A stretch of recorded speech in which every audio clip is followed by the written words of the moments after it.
Farquhar, who becomes the Prime Minister of Great Britain. Now, I'll tell you something. He might be able to do that now. He died a few years ago, this actor. Otherwise, gosh, he's almost as dead as David Cameron, the current Prime Minister of Britain, who is going to be leaving his post. And so if you wonder why I'm sitting here in the middle of the summertime with the College World Series going on and all kinds of neat stuff that you can be doing recreationally out there, why is this guy talking about this thing called Brexit, Brexit, which stands for Britain's exit from the European community, from the EU, the European Union. They've been handcuffed to these nerdkeys on the continent for 20 years now, and the Brits have decided, you know what? We used to rule the waves. It used to be that the sun never set on the British Empire. They've been in decline for many years, and finally, yesterday in a nationwide vote, in fact, there are 4 nations over there that make up the United Kingdom. We're talking, of course, about Great Britain, Scotland, Wales, and Ireland. All 4 voted to dump the European Union, to the great shock of all the naive nincompoops around the world. 2 that come to mind immediately: we don't even have to do Barack's bucket points today or following the Clintons today, do we? Keeping up with the Clintons. All you got to do is look for 2 people with black eyes, okay? And that one will be Barack Obama, and the other will be Hillary Clinton, because they've been big proponents for Britain staying in the European community. And, of course, why wouldn't they be? Hillary and her husband, Bubba, have been making tons of money, shaking down international business interests and governments. These globalists have got to go, and this was a sign that we might be on the way to getting that done. This was a victory for sovereignty. It was a victory also, by the way, for Donald Trump, who was over in Scotland, by the way, at the time. He looked pretty smart today. I think that the bottom line on this thing is, and I sat and watched it last night for about 7 hours. So I have a great social life. I watched ITV, which is my favorite British news, and then, of course, Sky News, which is a Fox, Rupert Murdoch outlet. But ITV, to me, was the more independent of the 2 in terms of its coverage, and it was actually on C-SPAN.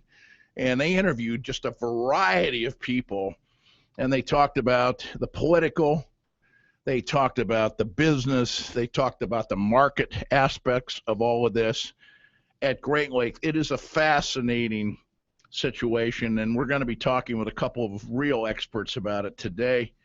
In just a few minutes, we'll be joined by international investment manager Keith Olson, who amazingly now lives in Omaha, Nebraska, and has become a friend of the show, and just got back from his recent posting in Hong Kong. The guy has lived all over the place. He's worked for the whitest of white glove investment banking firms in New York, including Averill Brown Brothers. Maybe I'll get the name right, Keith, eventually.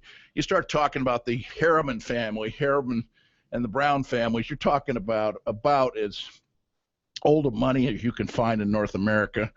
Keith has worked for them. And then later, in the second half hour, we'll visit briefly with Josh Bernstein, our political consultant, and see what the political fallout of this thing is. Keith is going to help us understand what happened to the markets today around the world with it. And then at 5 o'clock, we're going to be joined by one of the really smart guys out there, a guy by the name of Mark Skozen, who founded Freedom Fest, among other things. He's an American economist, investment analyst, newsletter editor, author, college professor. He worked for the CIA. He taught at Columbia Business School. He's written 20-plus books, and he'll be talking about Freedom Fest. It'll be taking place in Las Vegas a little later this year. Mark Skozen is one of the really bright cats out there.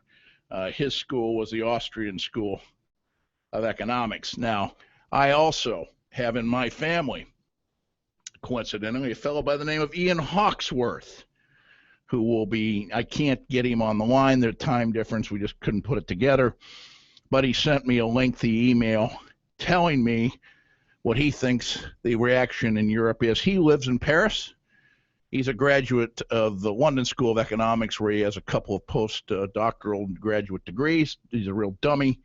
He works for an outfit called the OECD, which is the Office of Economic Community Development. And unlike our president, this guy really is a community developer. Okay, he actually goes into third world countries and puts money into them and turns things around. So he's a pretty smart cat. I'm proud to be his cousin, and he's registered some comments about this. But briefly, I'm gonna open up and just tell you this thing won by a factor of about 52 to 48% in the British Isles yesterday, which shocked all the hot dog, elitist, leftist, liberal media, far left Warren Buffett types in Great Britain. They were all just knocked out of their chairs. They thought they had this thing put down. They almost managed to convince enough dumb Britons to go for it. But you know what?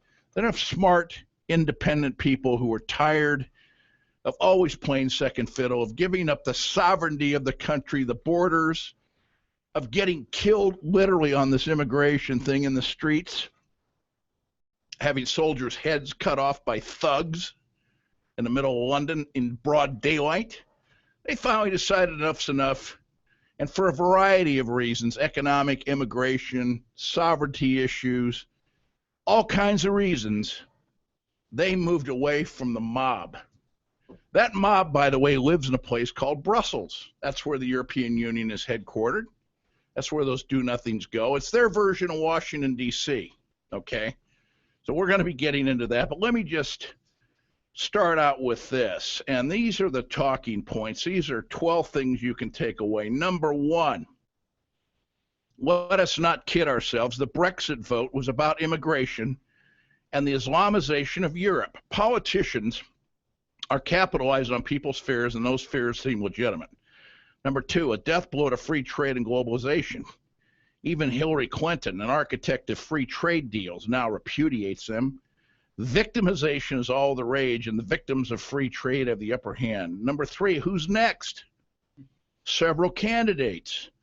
But let's focus on the big one, France. Reeling from terrorist threat strikes and a stagnant economy, a recent poll said, get this, folks, kind of like the United States, 61% of the French people want out of the EU. Texas wants out of the U.S. Let's do it.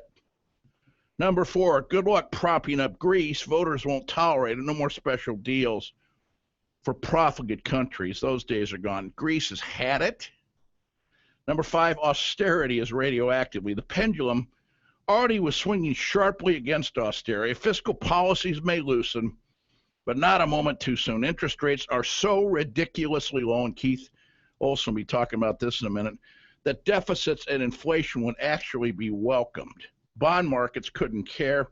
Here's another one. Number six, this is a shocker. Everybody hates Germany. Angela Merkel, their prime minister, has been loathed outside of Germany because of her bitter fiscal medicine, but now her popularity at home is fading. The reason? The surge of Muslim immigrants, which she encouraged. Number seven, Brussels equals Washington. Nobody wants to be dominated by faceless bureaucrats, including you and I. The contemptible London newspapers scrambling for profits in a dying industry have exaggerated the impact of Brussels on British life. But the public revulsion toward Brussels bureaucrats sent a clear message to Washington. Number eight, Janet Yellen, head of the Fed, Keith. Not only a rate hike off the table for the rest of the year, weaker economic growth caused her to consider the unthinkable, non-traditional monetary policies such as negative interest rates. Number nine, another blow to poll takers. Let's be blunt. Polls stink. They have one huge problem with their methodology: cell phones versus landlines. But there's a more important issue. People who hold controversial views don't like to admit it to strangers, and that could have implications in the U.S. this fall. I love this one. Number 10, a huge blow to Barack Obama, already reeling yesterday from a Supreme Court ruling on immigration. Wham, wham! Obama must realize that his intrusion into the Brexit vote actually hurt David Cameron. We went over there a couple of weeks ago and told the Brits what they should do. Yesterday, they told him what he should do. And I hope soon we'll learn to do the same. 11, Vladimir Putin must be happy. The EU is so dysfunctional that the notion of Europe stopping Russian aggression is laughable. The Brexit vote should make people in eastern Ukraine very, very nervous. And finally, the Donald must be very happy. Enjoying his best week after a 2-month slump, Trump has an opening. A seething resentment on the establishment is bubbling up everywhere.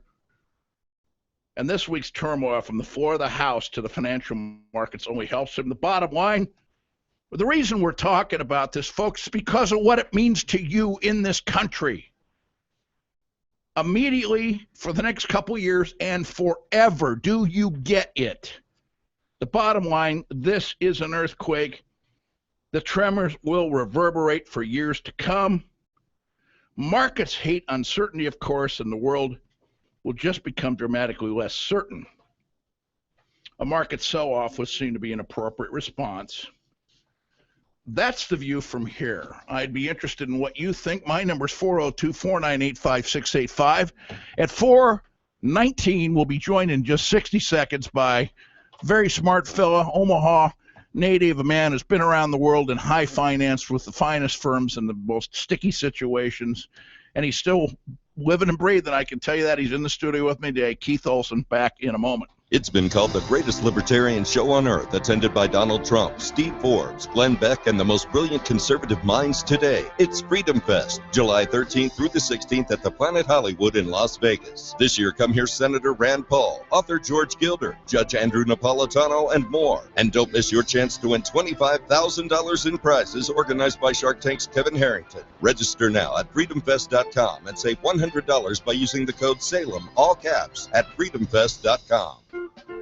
Golf is here. At Tom's Great Store in the New Generation Flea Market at Deerfield Place next to Dollar Tree, we're ready with over 100 used quality golf clubs, putters, and bags. Remember what Jack Nicklaus said? Don't be afraid to try different equipment. Wouldn't you rather pick up somebody else's used $300 club for $5 than slap down 3 bills for a new one? Clubs don't wear out. Bogey golfers find excuses to buy new clubs. So for $5, enjoy new to you clubs and see what happens. Besides all the great golf stuff, we still have wonderful quality ladies' shoes, boots, bags, belts, men's shoes, kids' shoes, toys, books, and baby clothes. So hurry to Tom's Great Store, Booth 11, New Generation Flea Market, Deerfield Place, next to Dollar Tree at 136th and Q. Wednesday to Sunday, 9 a.m. to 6 p.m. And remember, folks, we can't save you any money until you stop and shop at Tom's Great Store. Fish Fest Omaha, Nebraska's largest Christian music festival, returns to Ralston Arena this year on Saturday, August 13th. If you have a group of 12 or more that would like to attend and save some big money, we want to hear from you. Hi, I'm Kelly Lewis, Fish Fest Group Sales Manager, and we are making it easier than ever for your group to attend Fish Fest. Whether it's just purchasing your tickets to Fish Fest or a complete package which includes tickets, food, and a Fish Fest t-shirt, we want your group to have the best experience. And with every 12 tickets purchased, you receive the 13th absolutely free. All you need to do to reserve your group tickets now with no money down is visit fishfestomaha.com and click on groups. That's fishfestomaha.com and click on groups. We hope to see you and your group at Fish Fest on Saturday, August 13th. Tune in to The American Way with Ian Swanson on Saturday and Sunday from 1 to 4 p.m. on 94.5 FM The Answer. There is so much that's screwed up about politics today. The American Way with Ian Swanson. The great thing about medias like talk radio and others is that they're going to give it to you straight, where you can come to find the answers. Only on 94.5 FM The Answer. Tune in to The American Way with Ian Swanson, Saturday and Sunday, 1 to 4 p.m. The name of the show is The American Way with Ian Swanson. The Clint Bellows Show, 94.5 FM, 1420 AM. The Answer. And we're back. We're not even going to a lot of theme music today. We have got content-heavy radio for you. This is historical, folks. This is one of the big days in your life. It's not like the day we hit the beaches at Normandy. It's not like the day we landed a man on the moon, but in many respects, if you're a young college graduate, if you're a family person out there trying to make things work, if you're a businessman or woman trying to understand trade deals that you might be doing with foreign countries, if you've got money in the stock market or in a 401k or a mutual fund, as Keith Olson will tell you in a minute, you better pay attention to what happened yesterday in Great Britain. And one of the smartest guys who calls this show, and I always try to take his calls when I've got a guest because I don't want to have to wrestle around with this alligator intellectually, is my good friend Travis. Travis, welcome to the show, baby. Lay it on me.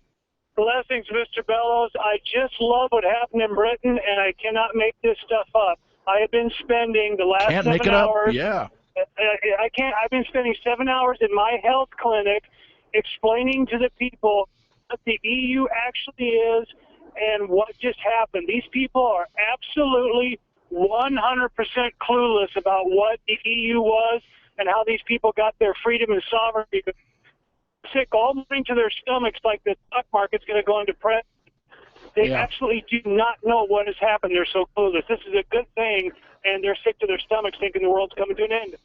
Well, one of my cousins is a European diplomat and went to school in London at the London School of Economics and travels around the world. He's based in Paris, but he works for the EU. And he says this is just monumental. And then he thinks the whole thing really is driven by immigration issues. Yes. And your comment on Germany is absolutely timeless. I have a high school friend that has spent time in the military. He went to Germany, and when he got out of the military, he decided to stay there. He just came back a month ago because he's lived there most of his life, almost 30 years. Things have changed so bad that he's came back. I'll tell you one thing, and this is not a particular plug, but it's an observation. We have a guy running for 2nd District Congress by the name of Brigadier General Don Bacon, retired. God bless him. I hope he gets it. Don Bacon commanded a major portion of the Ramstein Air Force Base, 55,000 people in Germany. I don't know. Do you think he might have some ideas that maybe some other Congress people back in Washington might not be able to put their little grubby, little minuscule brains around?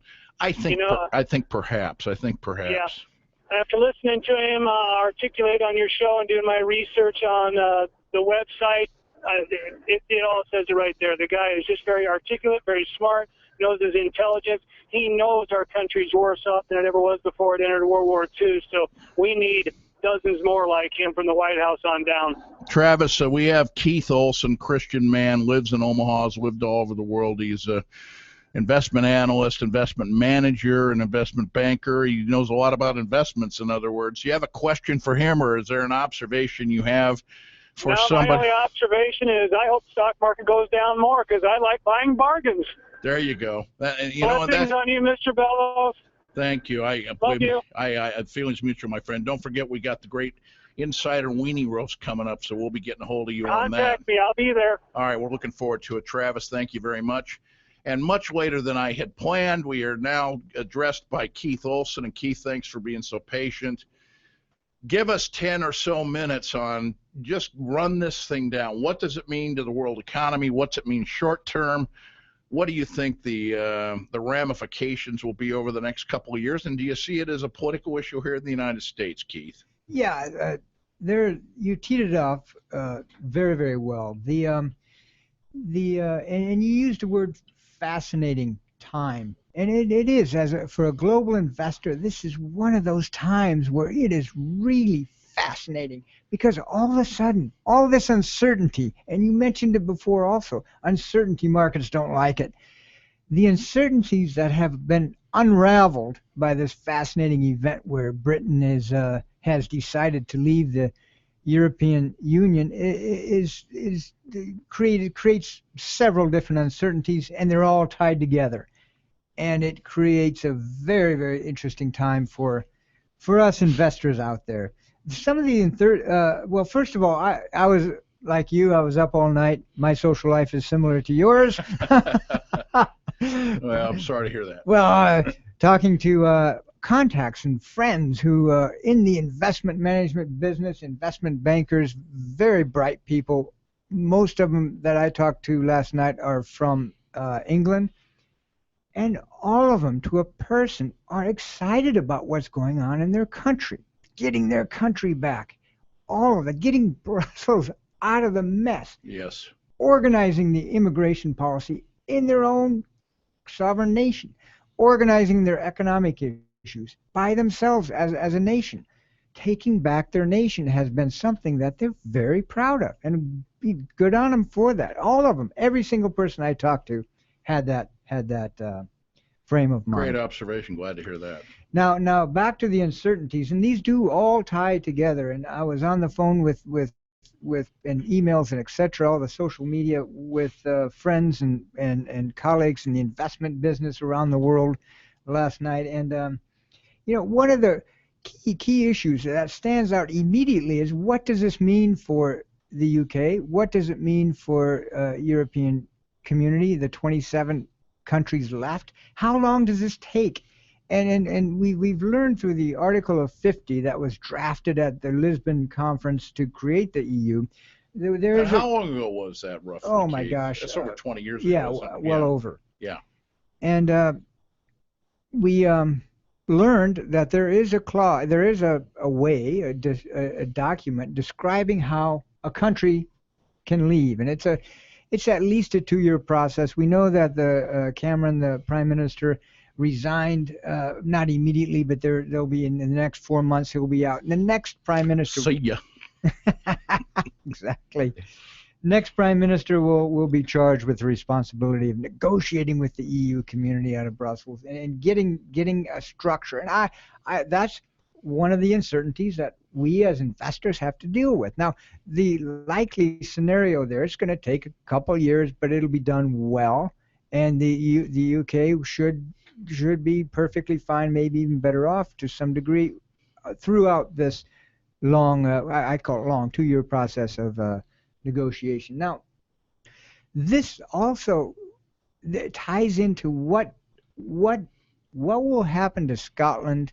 What will Scotland and Northern Ireland do? Because both of those great question. decided. I mean, both Scotland voted. was closer to staying in the EU Yeah. than any other of the groups, Yeah, right? Yes. both. My understanding voted to stay, Okay. and so now there are, of course, nationalist parties and political players in both of those places, and they are going to put pressure on a referendum to possibly leave the UK. And this is another risk factor out there, an uncertainty issue that. But of course, the Scots wanted to leave a couple of years Exactly. ago, and that referendum failed narrowly. Narrowly. My memory serves. Yeah. So there's some uncertainty there, and certainly the Irish and the Brits have not been the best of friends. Wales voted strongly to go with the Leave movement. Right. So there's different currents over there, aren't there? Totally. But you hit it on the head, I think, when you say they wanted to get control of their own events. And I have to tell you, that's the thing that strikes me in this country. The analogy, the parallel, the lesson for the day to me, Keith, is I'm looking at Hillary and Uncle Barry, and they've got real frowns on their faces today. They're not that good-looking people to start with, but when they frown, oh my goodness, they took it on the chin. Donald Trump said, "Hey, let's go with this thing." In fact, he was in Scotland, I think, at one of his golf courses when this happened. He's the big winner today in terms of American politics. But, don't you think that Americans have just about had it with this unfettered, unvetted, bring them as fast as you can get them in here immigration policy of Barack Hussein Obama? Yes, it has created in our country and elsewhere such a problem that we just go back to the European Union. There are a number of countries that will likely, because of the national interests, and you mentioned it with France, 61% want it, Right. and there are other countries. I've learned and heard about Denmark, which you may have some comments on that. I have a lot of comments on that. And of course, Denmark never went with the euro, and neither did Great Britain. Okay, the Germans did, and the French did. So, no, or did the French? They're using the euro also, aren't they? And that was astonishing to me when the Germans gave up their beloved mark, their Deutschmark, and the French got rid of the franc for this EU euro. And I'm just saying to myself, wait a minute. There is this globalization thing going on, and it seems very clever to the big money interests of the world, the big investors like our own Omaha guy. This all seems like the right way to go. It's very United Nations-ish. It's very Davos. It's very Council on Foreign Affairs Bilderbergers, Trilateral Commission-like. Maybe the little guys are standing up and saying, enough is enough, Keith. What do you think? It's exactly what's happened in the UK, and with all of the discussions I've had, there are certainly a lot of uncertain issues hanging around with other countries possibly wanting to leave, including, like we said, Denmark. France is in that discussion. Yeah. Italy's in that discussion. Sure. Greece might not even have a choice. Right. So. Yeah, the market was off 600 points today. The bond market so. You said that the Japanese markets were off 7 or 8%. That's right. What about your markets in Asia that you're so familiar? What did that look like in China and in Hong Kong and various places in South China, in the South Asian sphere? The larger Asian markets, including Shanghai, Hong Kong, Singapore, were down anywhere from 1.5% to 5%. So that's not a crash. That's not a as Mark Twain said, rumors of my death have been greatly exaggerated. It appears that people are going to let the Brits out of the European Union without crashing the entire world economy. We're so fortunate to be joined by international investment manager Keith Olson, who's in studio with us today. We have to go to a commercial break. The time's 4:34 here on The Answer, Omaha's Conservative Talk. 402-498-5685, 498-KOTK. You can call back with questions for Keith, and we will be joined in a few minutes by our political analyst, Josh Bernstein, who we'll be talking to about how does this affect Tweedledee and Tweedledum, also known as Hildebeest and Barry, and is Trump the big winner today? Back in a moment. This is Albert Mohler for Townhall.com. For the first time in the history of the modern Olympic Games, the entire track and field team of a nation has been eliminated from competition. As the Financial Times of London reported, Russia has become the first country in sporting history to have its athletics team banned from an Olympics for drugs offenses, after failing to prove that the national doping regime could ensure athletes were clean from performance-enhancing drugs. End quote. What the IOC actually found was that it wasn't just that the Russian government could not ensure that its team would be clear of performance-enhancing drugs. Instead, there is the open accusation that the government itself wanted the athletes to have these drugs, and furthermore, that the nation's spy agency was actively involved in an effort to try to get as many athletes as possible to get competitive benefits through the use of performance-enhancing drugs. It all points to a return for Russia to the kind of Cold War identity that was the reality for so much of the second half of the 20th century. I'm Albert Mohler. Looking for more than just a job? Searching for a career path with a higher calling? Find a job you can believe in and get excited about at ChristianJobs.com. ChristianJobs.com is the largest Christian employment website with thousands of job listings. They connect devoted people like you with thoughtful employers that share your values. Once you log on and see the quality job opportunities available, you'll never settle for just a job again. Log on to ChristianJobs.com. That's ChristianJobs.com. The Cross Training Center provides vocational training for men and women who are disadvantaged or undereducated, coming from incarceration, homelessness, domestic violence, generational poverty, and other challenges. Cross Training Center provides character development and work experience that prepares these students for a productive life and successful career path. Want to help make a real difference in many people's lives this year while raising funds at our fireworks stand? A lot of work goes into this biggest fundraiser of the year, and we hope you come. We are the Wild Willie's tent in front of Menards at 72nd and L Street for the third year now, and are open 10 to 10 this Friday through the 4th of July. You can help by shopping or even volunteering. It'll be a blast for your whole family. Check out crosstc.com or just come to 72nd and L in front of Menards Cross Training Center. Solutions to poverty through work. Celebrate our great nation and our freedom in Christ at His Truth is Marching On Patriotic Concert, 7:30 p.m. this Sunday at Christ Community Church. Glory, glory, hallelujah. As a family-friendly event, His Truth is Marching On this Sunday will entertain and inspire all ages with music starting at 7:30 in Christ Community Church, featuring the Christ Community Church Choir and Orchestra. Glory, glory, hallelujah. Then the His Truth is Marching On event moves outside as the weather starts to cool for free ice cream and activities for the whole family, capped off with a fireworks show. 7:30 this Sunday. His Truth is Marching On at Christ Community Church, 680 in Dodge. cccomaha.org/concerts. cccomaha.org/concerts. The Clint Bellows Show, 94.5 FM, 1420 AM. The Answer.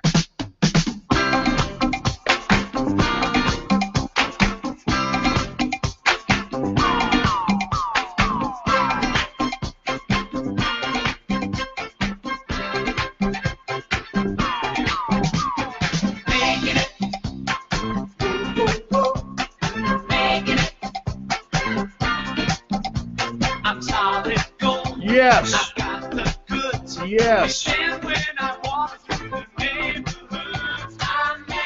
Those are British neighborhoods again.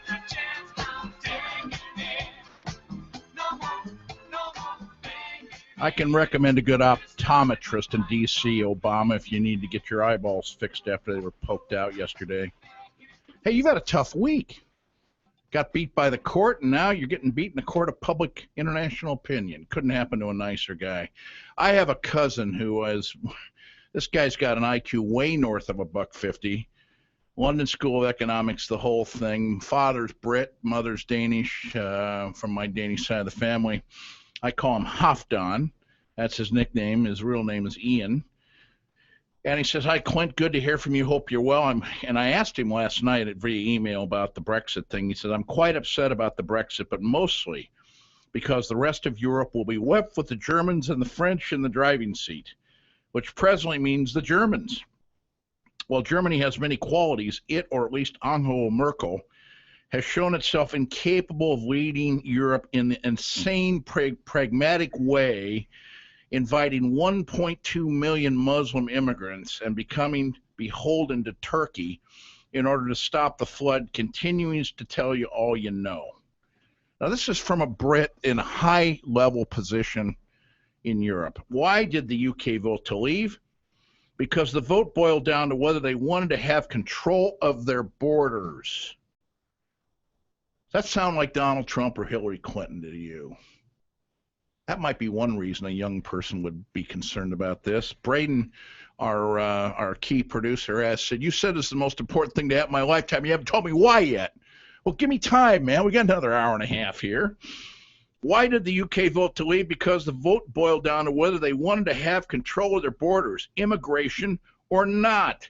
Since 2003, the UK has given citizenship to 6 million people. That's 10% of their whole population. In some places, whole towns have turned Polish, and others Muslim. Well, the first group are hard-working, law-abiding, soon-to-be loyal British, democratically minded subjects of Her Majesty. That's still a little crazy amount of people. And don't get me started on the second group. People generally like to be in a stable, predictable environment. Isn't that true of us as Americans? That's why nearly all referendums favored the status quo. I think the slight majority that voted for Brexit felt that they did this in a purely defensive move to preserve their country in some kind of form that they remember from their childhood. And frankly, he says, I sympathize. If you go to London, it's a place that looks kind of like the UK, but it's increasingly becoming a place unlike it was 30 years ago. For example, there are hardly any English left in the East End of London, which was previously home to the Cockney Londoner that we all are so familiar with. Of course, now the main worry is, what will the Scots do, as Keith just pointed out? Only 55% of them voted to stay, to go to the UK. And he says, best Hafton. And he responded to an email I sent him last night, pretty rapidly, as a matter of fact. This is big on everybody's plate, and I'm sure that it is in the world of American politics, and we've got one of the best young analysts. I call him the savant of the right. His name is Josh Bernstein, and I hope he joins us now. Are you with me, Josh? I am with you. And congratulations to Europe and making the decision to save themselves and hopefully their future from the sociopathic, unelected globalcrats and globalists of the New World Order, the cabal of the New World Order. I think it's a great day, and I hope that Frexit is next, followed by Spexit and Grexit and who else? Whatever else we can find with an EXIT at the end of it, as long as they exit. No, the Netherlands would be Nexit, and Nexit, right, or Norway, right? I guess Spain would be Spexit. You've got your choice there. Danes are Dexit. The Swedes are Swexit. Let's whatever it is you've got. But you know what I salute? I salute a country that once ruled the waves, a country that went out and basically, more than any other single country, contributed to the development and the foundations and underpinnings, the laws and the spiritual commitments of Western civilization, which only, by the way, other than the great Chinese and Japanese civilizations that also made their marks, the West has done an awful lot to build civilization in this world, and the Brits have been taking it right between the legs with a big number 12 wide for quite a while. The European community been in existence for over 20 years, and don't you think, Josh, they finally said, enough's enough. 6 million new people in the country. You go to London, there are more mosques than churches in London today, Josh. They just had a non-violent revolution yesterday, and thank God that they have, because the European Union and the 27 or 28 countries that were part of it or remain part of it, they cannot pass laws in their own countries at all, under any circumstance. If they pass a law, for instance, let's say they want to keep the Syrian refugees out of their country, and they decide that they're going to pass legislation in their parliaments that says we are no longer going to accept any more refugees from X, Y, or Z. Well, the European Union can abolish that. They can say, I'm sorry, but that's not how it works. We tell you what you do in your own country. Right. The European Union has been an absolute disaster. It has led to the downfall of a great civilization in London and Great Britain and in Western Europe together. And let's just hope that this is, the first of many countries leaving the European Union. George Soros and the globalists and the Rothschilds and the New World Order took a big hit, and let's just hope that it is now a sign of what is to come in November in America as Donald Trump becomes the next president of the United States, and then truly squashes the New World Order and the globalists. And I'm sure that Vladimir Putin right now is smiling as well. Yeah, Vlad, he's shaking in his boots. He's trying to figure out what Obama might do. Anyway, yeah, right. No, look, Obama and Hillary are on the wrong side of history. They really are. Let that sink in. Well, no, and the Clintons have got to be, because they're taking all their dough from all these countries that are globalist. They've got their hands in everybody's pockets. Okay. Exactly. And so this is all bad news. I mean, with them, it's all about the dough. Okay. It's nice to have the titles, throw the nice parties, travel around on the airplane. As Carly Fiorina said, an activity, not an accomplishment. But the truth of the matter is, when you get to the bottom of the deck, they want the green stuff, and they'll sell out their country, as we've seen, in any way to make that happen. Trump, to me, has had a little bit of a resurgence, wouldn't you say, over the last few days? I mean, people were just kicking this guy, and then he had Corey Lewandowski as campaign manager that he had to apparently jettison. What's your take on how that was handled? Did he do himself a favor on that, or what do you think? Yeah, I do. I think that Corey's time was well spent. He helped him win 14 million votes, the most of any Republican candidate. He helped him win 36, 37 states, and he did a good enough job as he could have. But it was time that once Paul Manafort, a real true professional, came aboard, he had a chance to spend about a month or so surveying the campaign, figuring out the ebbs and flows of the campaign, and then was able to make suggestions to Donald Trump that says, hey, look, this is where there's some weaknesses in this campaign, and here's what I suggest. And thankfully, Donald Trump has listened to him. Corey's a great patriot, but was well over his head. I actually put out a video, to be honest with you, just the other day telling Donald Trump that if he hired me, I'd have him up 20 points over Hillary by August 1st. And what's funny is Right Wing Watch and a couple of these left-wing organizations attacked me on it. Perfect. And then Alan Combs reached out to me from Fox News and wants me on his show to talk about it in the future. So something good came out of it. But ultimately, that is look, good. You'll have a real problem with Combs. Or whatever his name. He's got an IQ of about 28% of yours, and a good hairdo on top of that. But I'd be looking forward to battling him in the arena of ideas. I'm sure it wouldn't be a fair fight. Well, I want to ask you a political question that's come up, and what I've done is I've put out, because I used to do some political consulting in California, other places. And we'll talk about this over the next few weeks if we've got time with you. But I've put out a 15-point plan for Donald Trump. So I'm going to put mine in now that I know you've applied for the job. I got to get in line here. I got to get an interview. But one of the things that everybody's telling Donald Trump right now, and I think I know that you probably agree with this, but correct me if I'm wrong, he's getting a lot of counsel that people are telling him he should announce his VP and all of his cabinet picks right now. Okay.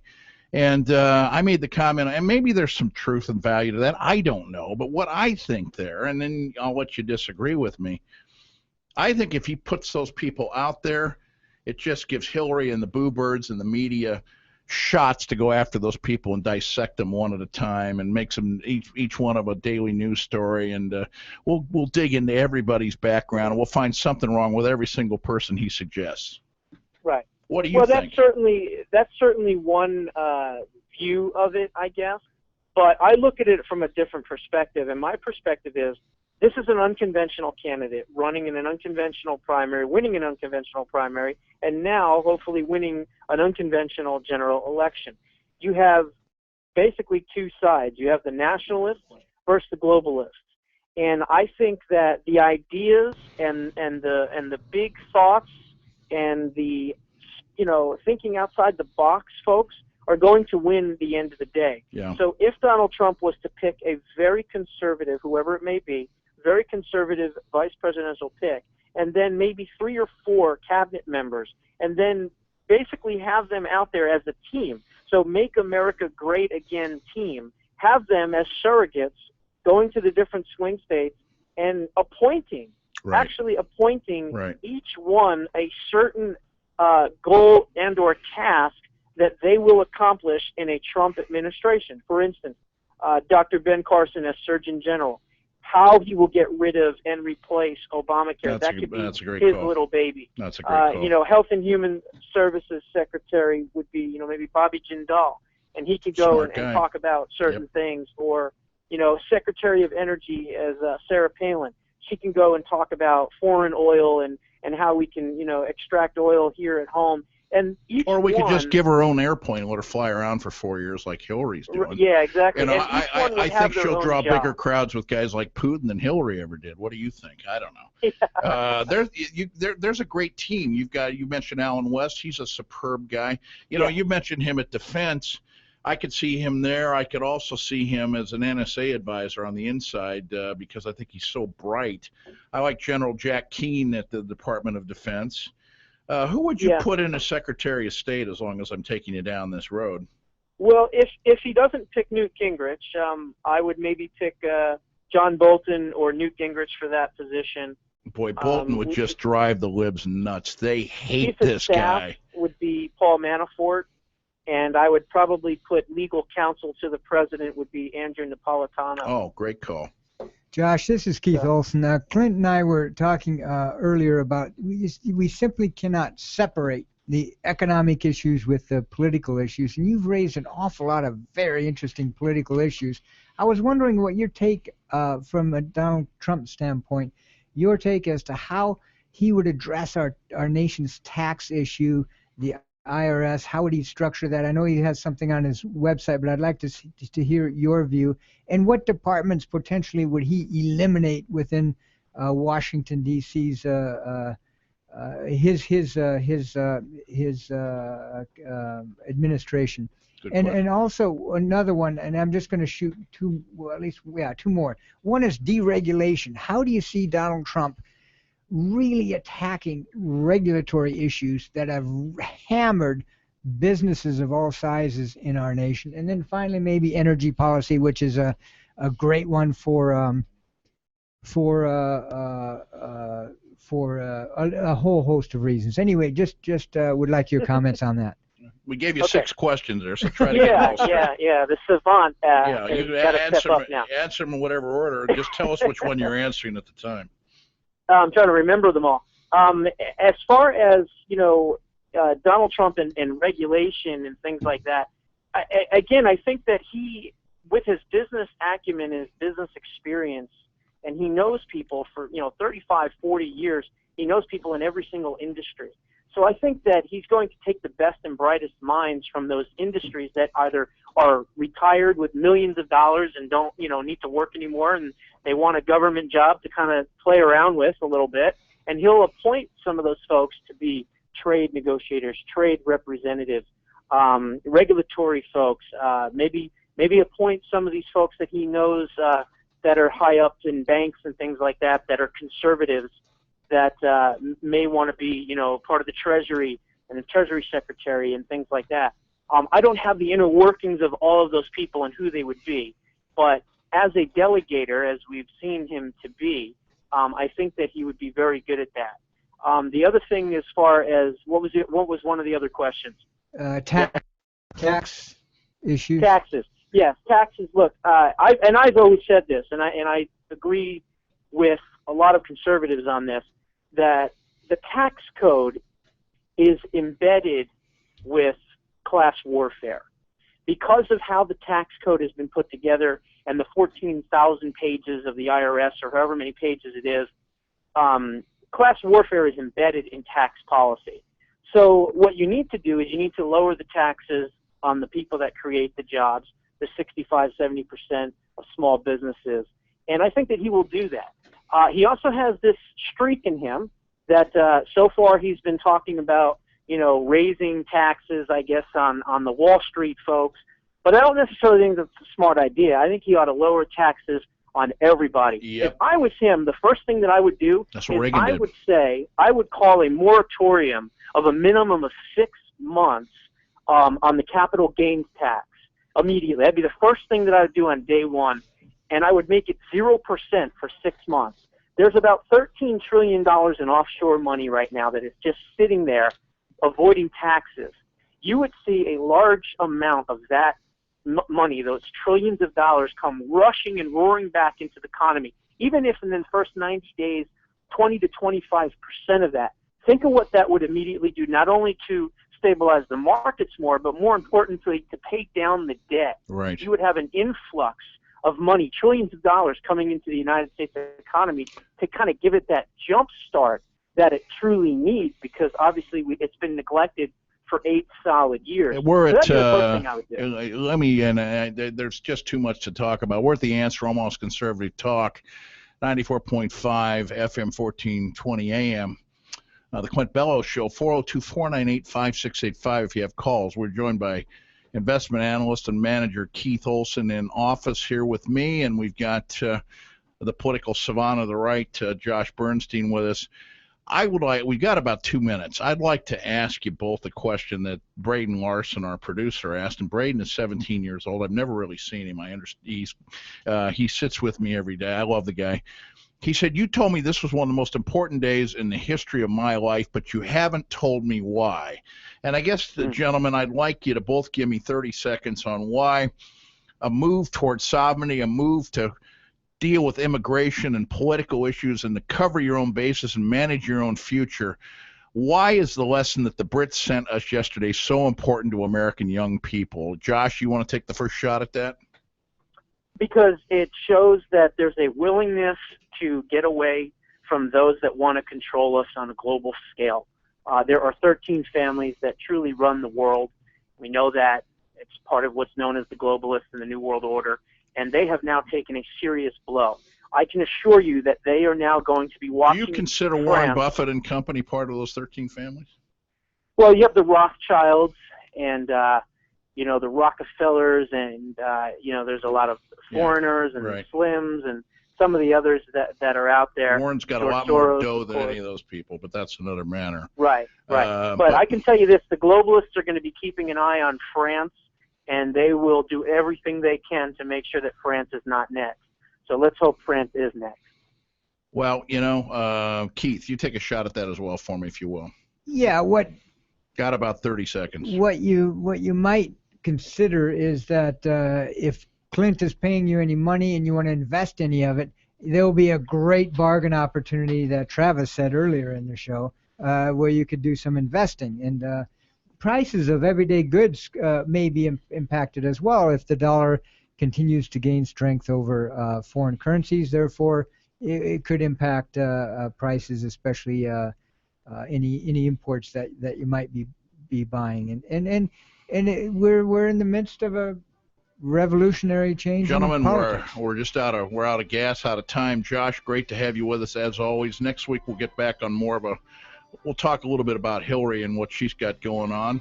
Keith, you'll be back to join us for a little bit longer. This is Omaha's Answer to the Clint Bellows Show. We'll be at the intersection of faith and reason with Mark Skozin when we get back from the break. Stay with us. 94.5 FM, 1420 AM. The Answer. Translator, 94.5 K233CO, Omaha. And 1420 KOTK, Omaha. The Answer. Your news this hour from townhall.com. I'm Val Dior. 14 people are now dead in West Virginia after a storm system dumped 9 inches of rain on the state, triggering devastating flooding. Governor Earl Ray Tomblin says search and rescue missions remain a top priority. More than 100 homes are seriously damaged or destroyed, about 66,000 homes and businesses without power. American Red Cross spokeswoman Krista Farley says emergency shelters helped flood victims stay safe last night, and many will reopen this evening. Additional ones being open today as water recedes in some areas and people are able to get out of their homes that were impassable due to the flooding on the road. West Virginia will start to dry out a little over the next few days, with the exception of a couple of showers possible on Monday. The decision to leave the European Union will have very grave consequences for Great Britain. That's the view of France's finance minister, who adds that the decision may well hurt Europe's economic growth too. U.S. Treasury Secretary Jacob Lew is promising to work closely with London, Brussels, and other international partners to ensure stability during the transition. We're going to work closely with the UK and the EU as they work their way through what this decision means, and then we'll consider what the options are as a result of that process. Lew has been consulting for weeks with finance officials and investment firms in the UK, Europe, and elsewhere. Global stocks have taken a major plunge along with the British pound after Britain's voted to leave the EU. The Dow dropped 611 points. The S&P fell 75. NASDAQ sank 202 points. It was the biggest drop for the Dow and S&P since August, the worst fall for the NASDAQ since 2011. And a wildfire burning in the mountains of Central California exploded in size today. Winds pushed flames into drought-starved terrain, igniting brush and trees across some 29 miles. For more details, visit townhall.com.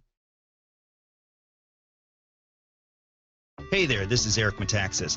Lately, I've been telling you about Liberty University's online degree programs. Liberty University is the world's largest Christian university with over 95,000 students studying around the world through Liberty's online programs.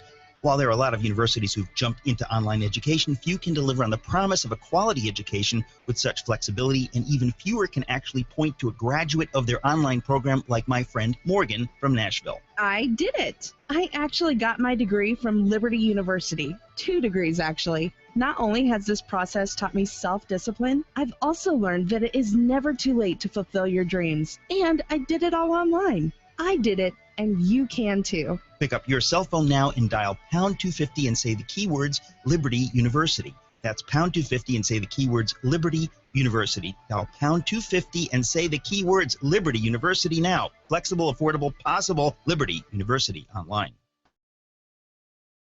President Obama has created the first national monument to homosexual rights. White House correspondent Greg Clugston reports. The president designated the site of the Stonewall riots in Manhattan, where the modern gay rights movement took root nearly 50 years ago. In a video message, Mr. Obama said the Stonewall National Monument will tell the story of America's struggle for LGBT rights. I believe our national park should reflect the full story of our country. President Obama has made the promotion of homosexual rights a priority in his administration. Greg Clugston, the White House. Bernie Sanders says he will vote for Hillary Clinton for president. In an interview on MSNBC's Morning Joe, Sanders stopped short of a full endorsement, but said that he's pretty good at arithmetic. The Vermont senator says he will do everything he can to defeat Donald Trump and the Republican Party. He says Trump's campaign is built on bigotry and denying that climate change exists. This is Town Hall News.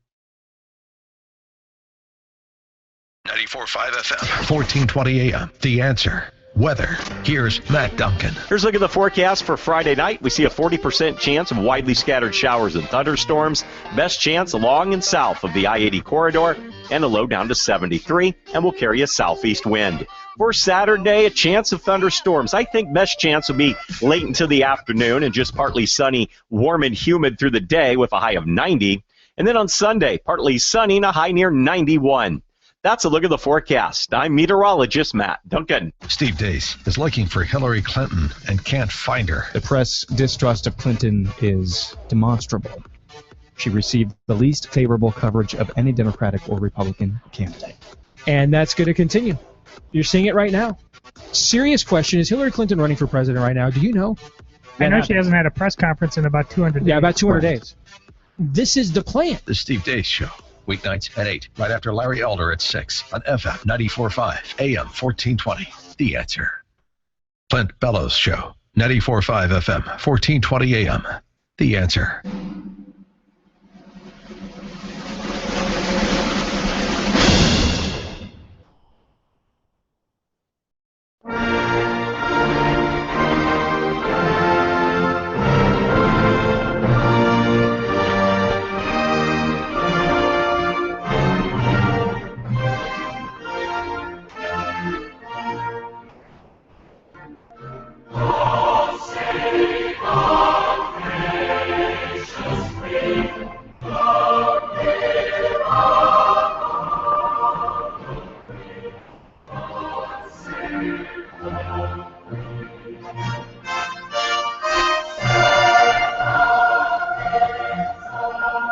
Welcome back, folks.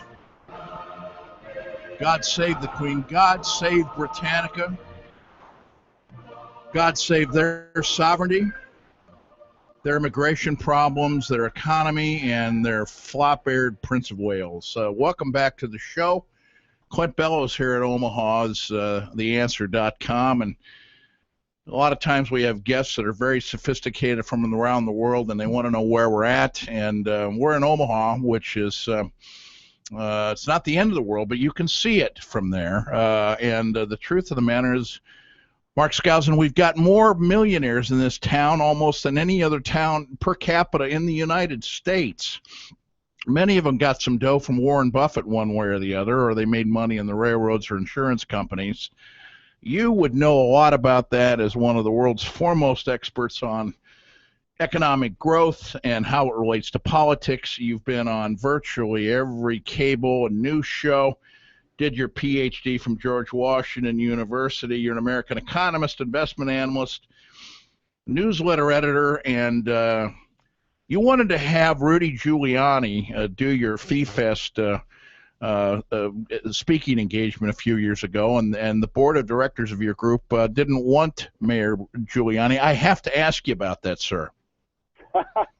Well, you covered a lot of territory. I just want you to know that last year I was in Omaha with my son attending the 50th anniversary of Berkshire Hathaway's shareholder meeting, and had a great time. It was great to see a little bit of Middle America. And, yes. You know, it's kind of interesting that 300 miles away from where the world's greatest investor is the world's greatest businessman in Wichita, and that's Charles Koch. Yeah, so I find it you, interesting how the Midwest creates these incredibly successful people, and I salute you for that. And I will tell you that that's what makes America great. Both of them are maybe opposite sides of the political spectrum, but both very interesting successful entrepreneurs. Yes, and very interesting individuals for a whole number of different reasons, as are you, sir. Shall we talk first about Freedom Fest and your major service project, and talk a little bit about where that's going? And then, if you don't mind, given what happened yesterday in Europe and what's happening today in markets around the world and in the future, I'd like to get your take on this whole Brexit issue as well. But could we first, and by the way, Dr. Skousen has written about 20 books that I know of. He's been on Kudlow's show, and I love Kudlow. I mean, I just think he's right up there at the top. Pretty good political couple of days for Donald Trump. Maybe not so good for Hillary. Dr. Skousen, what's your take? Well, so let's first talk about Freedom Fest, and I will tell you that it did get started as Fee Fest, if you will, back in 2002 when I was the president of Fee Foundation for Economic Education. And yes, I did invite Rudy Giuliani, America's mayor, to speak, because I thought it was important, because people had forgotten Fee. They had forgotten the Freeman, their monthly publication, and I wanted to jumpstart Fee again. And so I said, let's have a national convention. Let's do it in Las Vegas and have a lot of excitement. And we attracted 850 patriots from around the country. We had Ben Stein as our keynote speaker. Rudy Giuliani actually did speak at our Liberty Forum in New York City, and very successfully, I might add. But you're right, the board didn't go for it because they were finance people and they didn't like how Giuliani treated Wall Street. But the main reason that I never did that well as the president of Fee was because I wasn't very good at fundraising. So after a year, I left, but I kept Freedom Fest going. And so we've attracted thousands of people. We had 2,500 people there last year. We had Donald Trump. It was a circus, standing room only at the Celebrity Ballroom in Planet Hollywood. And we hope we can do the same this year for Gary Johnson and the third-party candidate, my friend. Wow. The Ross Perot of 2016, that's right. potentially. It could be. Dr. Skousen, please help me. Extremes. Okay, that's and you're certainly entitled to that. And who would Johnson draw more votes from, Trump or Hillary? Mrs. Clinton. Who would she? Who would former New Mexico Governor Gary Johnson, who is running as a libertarian, at least says he is. The way it sounds from what you're saying, that's pretty much of a done deal. Who does he, right now he's polling as high, I've seen, as maybe 10% of the population like him. Who does he hurt? Who does he help? Well, he draws from both sides because he is economically conservative and socially liberal. That's the standard view of libertarians. Maximum freedom on a personal level, keep government out of your personal life, the bedroom, and so forth. And at the same time advocating fiscal responsibility, and he has living proof. The libertarians every year shoot themselves in the foot by putting up candidates who have never held public office before. I think that's one of the problems with Donald Trump, is without any experience at all. I mean, why didn't he at least run for mayor of New York or governor of New York, so that he would actually have real experience in the political arena? And I think that's a real problem that he has created and why Hillary Clinton is leading significantly in the polls. Well, I'd have to counter that, sir, with all due deference to your obviously edge on me with experience and intellectual firepower. I'd have to say I'm troubled to try to find an accomplishment Hillary Clinton is actually responsible for since 1976 or 75 when she was kicked off the Senate Watergate Committee for being dishonest as their counsel. So the basis of our decision on who we're going to elect is based on negatives. Negatives for Trump, you're right. And negatives You're right. for Hillary, but for different reasons. Yeah, you're We've got to right. have a positive candidate. Sir, 330 million Americans, and this is what we've come down to. You mentioned you didn't take that job because you weren't crazy about fundraising. I had an idea for you. Hire Bill and Hill. I mean, they can shake anybody down. We could put 150 million in your pocket for doing absolutely nothing tangible with no problem at all. Clint, you won't have any argument with me about Hillary Clinton, although I think Bill Clinton was a better candidate, a better president than we've had in the recent past. But well, that's hard to argue with. I agree with you on that. Yeah, but unfortunately, Hillary is not Bill Clinton, and that's the tragedy in that respect. How much? Let me ask you this: I don't get to talk to experts of your caliber all that often here back in the plains. Tell me, how much of Bill Clinton's economic success as president might be at least affected by Newt Gingrich and the contract with America in 1994? No question. It was a great combination, but that's the key, is that Bill Clinton was willing to work with Newt Gingrich and the Republicans, and Barack Obama and Hillary Clinton do not want to work with them, and that's the great tragedy. So I think Donald Trump, if he would just keep his mouth shut, would probably be successful, because he puts together a really good team. I mean, his supply side economists like Steve Moore, his selection of Supreme Court justices, these were really good choices. They are good choices. But unfortunately, he's demonized so many people, and he's really hurt his chances. Now, maybe he can make a comeback. More power to him if he can do it. But meanwhile, I think you go with somebody like Gary Johnson But he has and no William chance. Weld, He has who no are two chance to Republicans. win, sir. With all due respect, that's throwing your vote away, isn't it? Isn't that like a vote for Ross Perot, who got 19% of the vote in 1992, but didn't get a single electoral vote? Well, that may be, but I am a believer. I'm a very strong believer in voting on principle rather than expediency. All right, and that's, you know what, I respect you for that. I respect what you're doing with Freedom Fest. Why don't we come back and talk a little bit more about that in a minute, if you can stay with us, sir. I certainly will. We'll be back with Dr. Skousen in just a moment. I'm Hugh Hewitt. This week in the Town Hall Review, gun control advocates are making a lot of noise on Capitol Hill. We'll get a response. Since 1950, with just 3 exceptions, every single one of the mass public shootings in the United States have taken place where general citizens aren't allowed to be able to have guns for protection. Join us for our program and visit our new website at townhallreview.com. The Town Hall Review, Sundays on The Answer, 7 a.m. and 4 p.m. on 94.5 FM, 1420 a.m. The Answer. Fish Fest Omaha, Nebraska's largest Christian music festival, returns to Ralston Arena this year on Saturday, August 13th. If you have a group of 12 or more that would like to attend and save some big money, we want to hear from you. Hi, I'm Kelly Lewis, Fish Fest Group Sales Manager, and we are making it easier than ever for your group to attend Fish Fest. Whether it's just purchasing your tickets to Fish Fest or a complete package which includes tickets, food, and a Fish Fest t-shirt, we want your group to have the best experience. And with every 12 tickets purchased, you receive the 13th absolutely free. All you need to do to reserve your group tickets now with no money down is visit fishfestomaha.com and click on groups. That's fishfestomaha.com and click on groups. We hope to see you and your group at Fish Fest on Saturday, August 13th. It's an emotional time when a family realizes that loved ones can't stay at home anymore. They need to find a place that feels like home, and the care is the kind of care that the family themselves would give. Via Christi is that place. I'm Teresa, Director of Nursing at Via Christi. We offer assisted living for seniors needing extra help, as well as customized care with special memory units for those with dementia and Alzheimer's. From the daily Catholic Mass, meals, activities, and healthcare, we at Via Christi care for your loved ones like we would care for our own. Visit viachristi.com to learn more. Maybe Hugh Hewitt should be running Donald Trump's campaign. Mr. Trump, welcome back. Good to have you again. Good morning.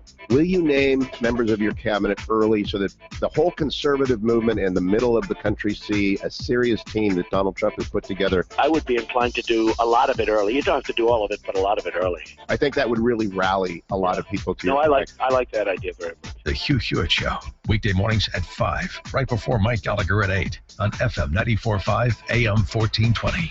The Answer. Following the terrorist attack in Orlando, only one national host went straight to the scene. Mike Gallagher. I'm standing right now on the corner of Orange Avenue and Pennsylvania Street, about a block away from Pulse nightclub, where this carnage, this terror attack, this assault on the homeland took place early Sunday morning. The Mike Gallagher Show, weekday mornings at 8, right before Dennis Prager at 11 on FM 94.5, AM 1420. The Answer. Clint Bellows, 94.5 FM, 1420 AM. The Answer.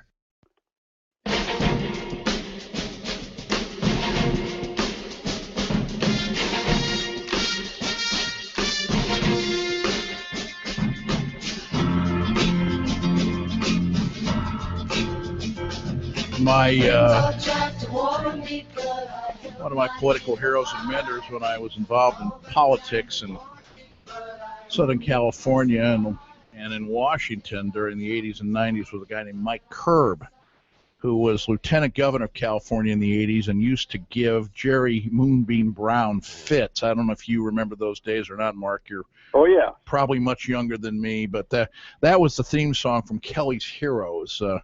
And the great Clint Eastwood film, and I just think the world of Mike Curb of Curb Records.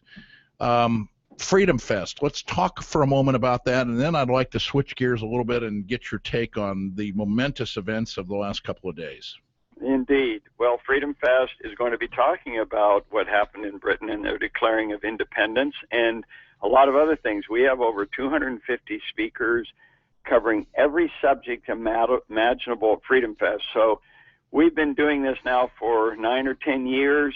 In fact, next year will be our 10th anniversary, but this year our topic is Freedom Rising. Is freedom rising or freedom falling?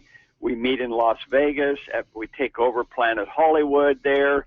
July 13th through the 16th are our dates, and we have 1,500 people who have already shown up. So we're the world's largest gathering of free minds, and this is a for-pay event. This isn't like CPAC where they truck in, bus in a lot of students and fill the place and that sort of thing. This is a legitimate conference of wealthy investors, of concerned citizens, authors, professors, experts, motivational speakers. We have George Foreman and Don King coming, which is going to be great because we'll be talking about Muhammad Ali. Oh, wow. We have the Libertarian CEO panel where we have John Mackey of Whole Foods Market and Steve Forbes and John Allison, who built up BB&T Bank.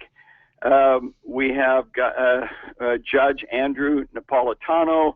We have Steve Moore, who's Donald Trump's chief economic advisor. Love the guy. We have 2 senators. We have Senator Rand Paul and Senator, you're going to love this, Ben Sass is coming. My gosh, another third-party guy. Another third. Maybe he can run as, well, you've already got Bill Weld from Massachusetts running as Governor Johnson's running me.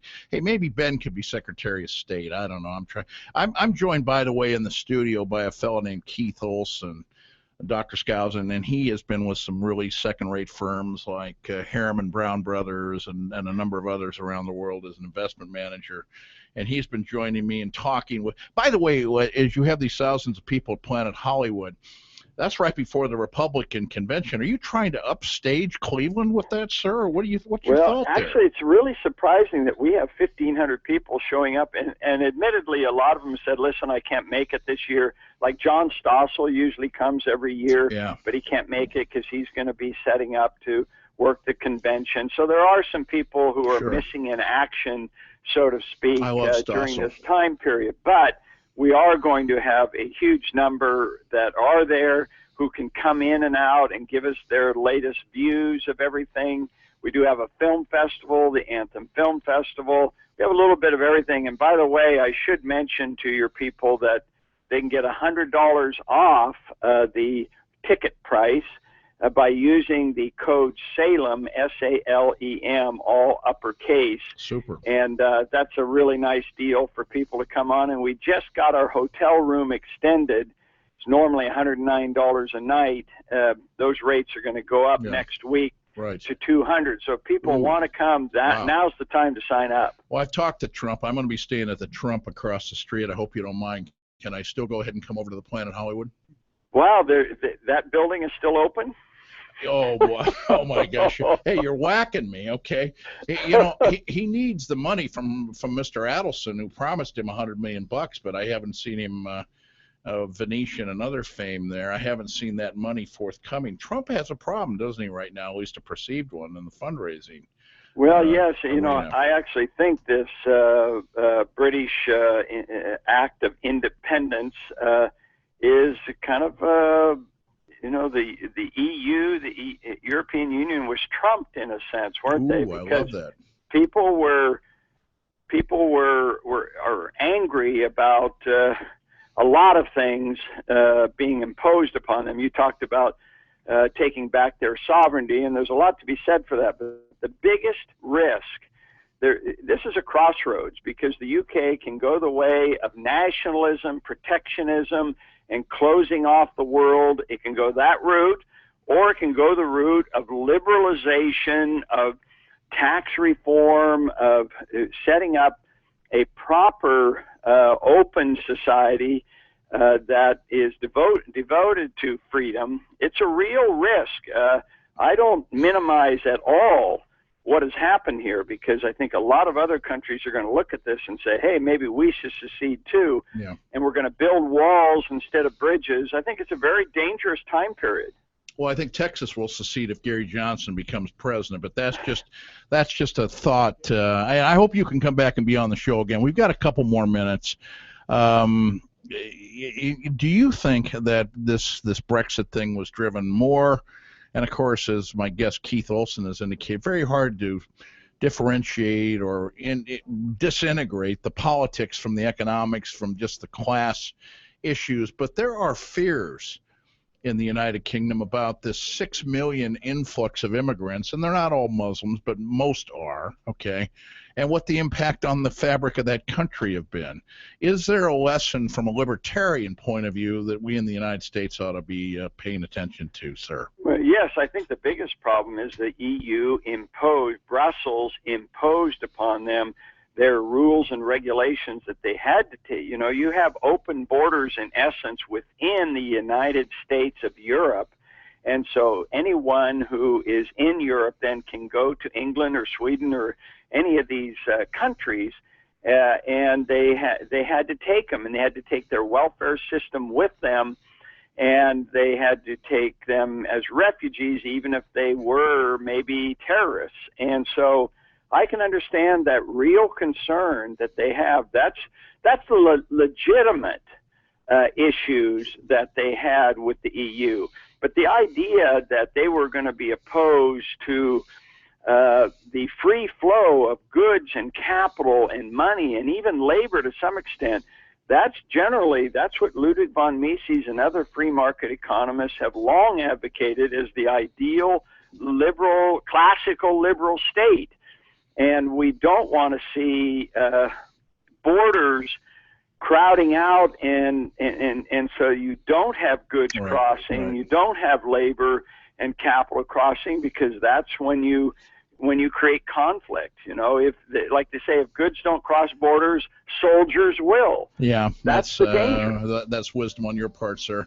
Hey, thank you so much. July 13th through 16th, Freedom Fest, Las Vegas. Is there a website to go to quickly? FreedomFest.com. All the best, my friend. Thanks for being on the Clint Bellows Show today. Thank you, Clint. Have a good one. And that is Dr. Mark Skousen. Back in a moment.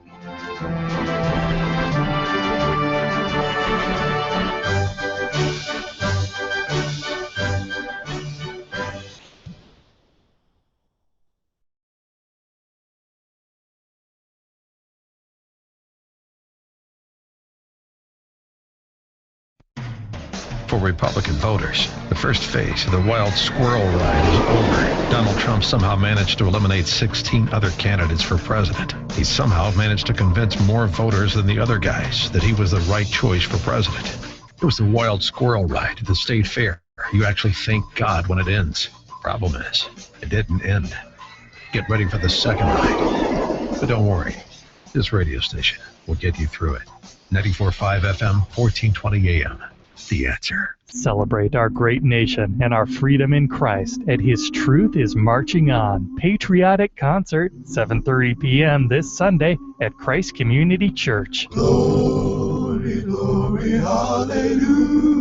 As a family-friendly event, His Truth is Marching On this Sunday will entertain and inspire all ages with music starting at 7:30 in Christ Community Church, featuring the Christ Community Church Choir and Orchestra. Glory, glory, hallelujah. Then the His Truth is Marching On event moves outside as the weather starts to cool for free ice cream and activities for the whole family, capped off with a fireworks show. 7:30 this Sunday. His Truth is Marching On at Christ Community Church, 680 in Dodge. cccomaha.org/concerts. cccomaha.org/concerts. Golf is here. At Tom's Great Store in the New Generation Flea Market at Deerfield Place next to Dollar Tree, we're ready with over 100 used quality golf clubs, putters, and bags. Remember what Jack Nicklaus said? Don't be afraid to try different equipment. Wouldn't you rather pick up somebody else's used $300 club for $5 than slap down 3 bills for a new one? Clubs don't wear out. Bogey golfers find excuses to buy new clubs. So for $5, enjoy new to you clubs and see what happens. Besides all the great golf stuff, we still have wonderful quality ladies' shoes, boots, bags, belts, men's shoes, kids' shoes, toys, books, and baby clothes. So hurry to Tom's Great Store, Booth 11, New Generation Flea Market, Deerfield Place, next to Dollar Tree at 136th and Q. Wednesday to Sunday, 9 a.m. to 6 p.m. And remember, folks, we can't save you any money until you stop and shop at Tom's Great Store. Larry Elder sees 3 hills for Trump to get over to get to the White House. Donald Trump has fired his campaign manager, Corey Lewandowski. Clearly he sees that he's in trouble. He's now realizing he needs to start listening to professionals. That solves one problem. But there are 2 more problems. What are they? Second problem are the Republican ninnies. And the other problem, of course, is the media hates Donald Trump. The Larry Elder Show, weeknights at 6, right before Steve Dace at 8 on 94.5 FM, 1420 AM. The Answer. With SRN News, I'm Val Dior. Global stocks have taken a major plunge along with the British pound after Britain's voted to leave the European Union. The Dow dropped 611 points to 17,399 in heavy trading. The S&P fell 75 points while the Nasdaq sank 202 points. West Virginia's governor says now at least 18 people are dead after a storm system dumped 9 inches of rain on the state, triggering devastating flooding. Governor Earl Ray Tomlin says the damage is widespread and search and rescue missions remain a top priority. He says early reports indicate that more than 100 homes have been seriously damaged or destroyed, and about 100,000 homes and businesses are still without power.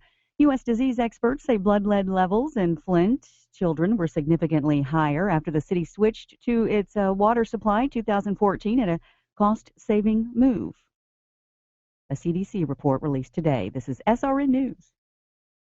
94.5 FM, 1420 AM. The Answer. Weather. Here's Matt Duncan. Here's a look at the forecast for Friday night. We see a 40% chance of widely scattered showers and thunderstorms. Best chance along and south of the I-80 corridor. And the low down to 73, and will carry a southeast wind. For Saturday, a chance of thunderstorms. I think best chance will be late into the afternoon and just partly sunny, warm and humid through the day with a high of 90. And then on Sunday, partly sunny and a high near 91. That's a look at the forecast. I'm meteorologist Matt Duncan. The Clint Bellows Show, 94.5 FM, 1420 AM. The Answer.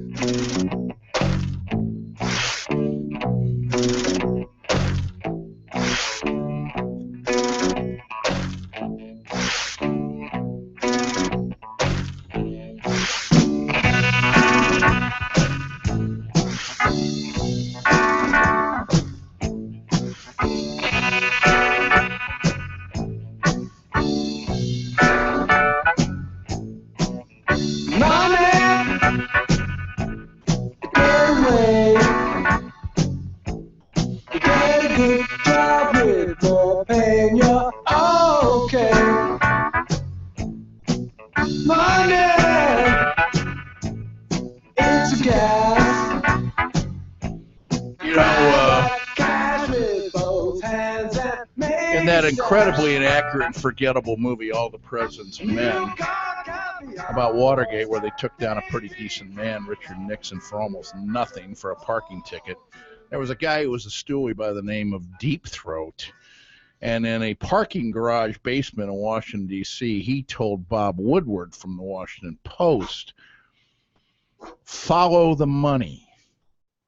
We are with Keith Olson, high finance guy, international, hangs his hat in Omaha. We're happy to have him with us today. Let's follow the money on this thing. How is this year's election, 2016, different from 2008, Keith, in your view, and how much will foreign money that might be coming in through the Clinton Global Slush Fund affect the possible outcome of this election? How does Trump finance his? How does he get big Republican fat cat establishmentarians off of their collective hands and butts and give him some dough? That's a tough one for me. I'm not so much in the political side, but what strikes me as a great contrast in terms of what happened in the 2008 financial crisis and then what's happening in the markets now. And maybe we can relate to some degree with the political differences between the two time periods. In 2008, September, I was in Hong Kong, and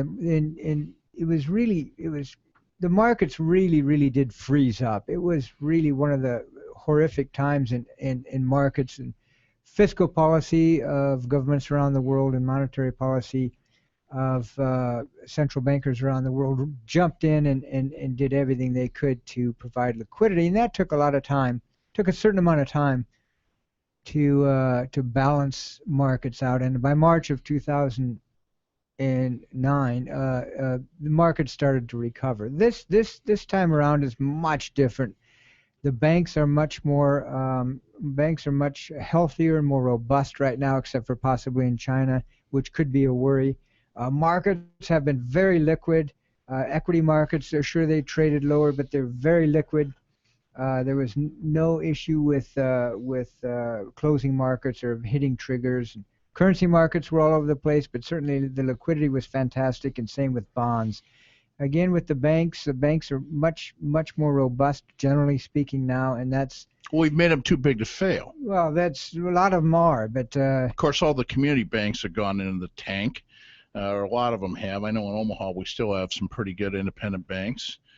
But isn't it the big guys, the Buffetts, the Paulsons, the Goldman Sachs guys dominating middle American community banking and other private institutions, in your view, or am I just hopelessly conservative? I think we do have a lot of excellent community banks in the Midwest, and I think that most of them held up incredibly well throughout the last few financial crises, and it was the big global investment banks that were bankrupt essentially and had to be bailed out. But yeah, I think that a lot of community banks throughout the Midwest are well put together.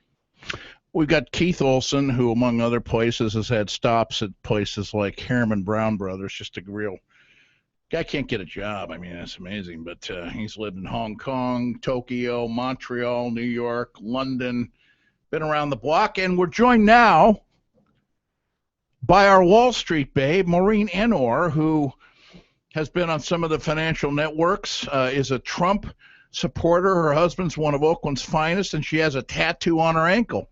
Maureen, what do you think of this Brexit thing? What's your take? Did the Brits show up and say, "There's a thumb in your eye, Barry, and Hildebeest," or what happened over there yesterday? I think it's a great thing. I think it's very positive. London just elected their first ever Muslim mayor. Wonderful. Of London. So, did you, in case anybody follows politics like that? But let's face it. Can you get pork sandwich in a pub over there, Maureen? That's all I want to know. Well, isn't it? What do they call it? Bangers and mash. Bangers and mash. Yeah, of course, or I love toad that. in the hole. Yeah, the All my sausage basic and the, food groups: white vegetables and high-fat preserved meats. I love those things. Throw some well, they gravy say on the it. new. Yeah, they say the new one of the new gun laws is you have to eat bacon in front of the gun dealer before you buy it. Well, look, we've been talking about this thing, and I think it's a victory for sovereignty. I think it's a big victory for Donald Trump. For those of us on the Trump train, you and I have been on since the get-go, and you went. I think it's an excellent. And I just have to say, remember, London is the gateway to the West, and that's the last stop between illegal immigrants, terrorists, whatever you want to call them. Thugs, that's killers, coming in, whack jobs, coming in, or maybe they're just people that need gun stop. control and better attitudes toward homosexuality. I know. I'm just throwing out an alternative figure. That was a fun place massacre. Oh my God! Yeah. Loretta Lynch, the hand puppet. Just to switch gears though, you are proudly the wife of one of Oakland's finest, and we've been covering the Freddie Gray debacle, and it looks like that idiot prosecutor in Baltimore County has now gone 0 for 3. I think she's going to go 0 for 8. And it seems to me that these judges and juries in Baltimore have seen through this political facade, and this latest police officer who was charged, if my memory is correct, most seriously implicated in this killing of this nut job, Freddie Gray, in the back of a police van, which nobody has proven at all. Okay, these guys never should have been indicted on this. It's all race politics. It's all Ferguson. It's all Eric the Withholderville. Okay, correct me where I'm wrong, Maureen. No, you're not wrong at all. And if I were Marilyn Mosby, I would have gone into court today and I would have apologized to the judge, apologized to the city, apologized to the people, and I would have removed all charges pending on officers waiting to go in front of the judge or the jury. Now, some officers selected to be in front of a judge. That the officer yesterday did that. He had the choice. It is much more difficult, and you have a much higher chance of a jury of your own peers finding you not guilty than a judge.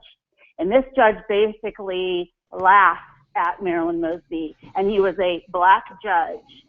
And that will not probably gain much traction in the lamestream media, will it? That probably won't be mentioned at all. Marilyn Mosby, correct me if I'm wrong, Maureen, is the county prosecutor that brought all of these trumped up indictments against these 8 police officers. Was it 8 or was it 6? Was it 6? I don't know.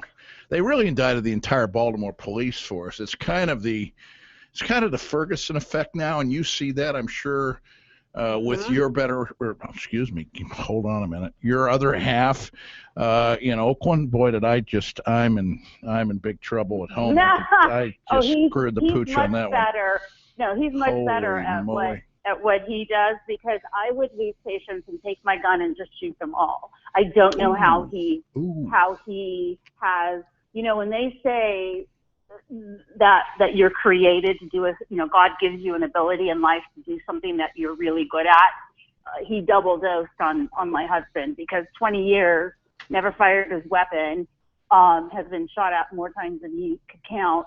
Every time he made an arrest of somebody who shot him in the 20 years, and he really doesn't have a number, but they never had a legally owned weapon. They're all stolen or black market weapons that come over the border. Right. So there's my thought on this whole gun control nightmare, which is just so stupid. And I think that Baltimore really deserves better. And this is a perfect example of playing the race card in politics and city government in a city that was rocked by this. And she came out and she rushed to judgment. Yep. Or justice, whichever you want to call it. Absolutely. It's a politicization of the whole thing. Yeah. She trumped up these charges as fast as she could without any investigation. and she's married to, I can't remember, somebody else big in city government. I can't remember what her husband is. I know the guy you're talking about. I think he's a guy. Baltimore's been getting gypped since the Colts left town in the middle of the night about 20 years ago to go to Indianapolis. Mm-hmm. We are with Maureen Enor, who's been around the block. She's been on Wall Street. She's been at Pacific Exchange. She has her own radio show on the West Coast, California Connection, and she's a lot of fun to talk to. She was at the Trump rally in San Jose a couple of weeks ago when all that violence took place. We'll come back to get her take on this whole political situation in just a moment. We return on Omaha's The Answer, 94.5 FM, 1420 AM, 402-498-5685. I haven't even told you that I'm in the cloud again today. I'm in SoundCloud.com. Right, Braden? Search the Clint Bellows Show. You can also find us on YouTube and about 47 other places, right, my friend? Braden knows where these places are. I have a hard time finding Council Bluffs without a road map, but we'll be back in a moment. The time is 5:44. It's been called the greatest libertarian show on earth, attended by Donald Trump, Steve Forbes, Glenn Beck, and the most brilliant conservative minds today. It's Freedom Fest, July 13th through the 16th at the Planet Hollywood in Las Vegas. This year, come hear Senator Rand Paul, author George Gilder, Judge Andrew Napolitano, and more. And don't miss your chance to win $25,000 in prizes organized by Shark Tank's Kevin Harrington. Register now at freedomfest.com and save $100 by using the code SALEM, all caps, at freedomfest.com. Find your next new truck on Truck Mountain at Woodhouse Ford and Blair. Lease a new 2016 Ford F-150 Super Cab 4x4 for only $259 a month for up to 42 months. $498 is due at signing, but the security deposit is waived. Woodhouse Ford has over 800 new Ford F-150s to choose from. Just a country mile north of Omaha, Blair, Nebraska. 10,000 miles, WAC expires 6/30/16. It's Nebraska's largest Christian music festival, returning to Ralston Arena on Saturday, August 13th. Get your tickets now to Fish Fest Omaha, presented by Assure Women's Center, featuring Building 429, Matt Marr, Lauren Daigle, The Afters, Seventh Time Down, and Jordan Feliz. Saturday, August 13th, Fish Fest Omaha. Nebraska's largest Christian music festival is a full day of family fun and great Christian music. Get your tickets now online at fishfestomaha.com or the Ralston Arena box office. Special group and fan club discounts available. Fish Fest Omaha, Saturday, August 13th, Ralston Arena. Check out fishfestomaha.com, the official source for all things Fish Fest. fishfestomaha.com. The Clint Bellows Show, 94.5 FM, 1420 AM. The Answer.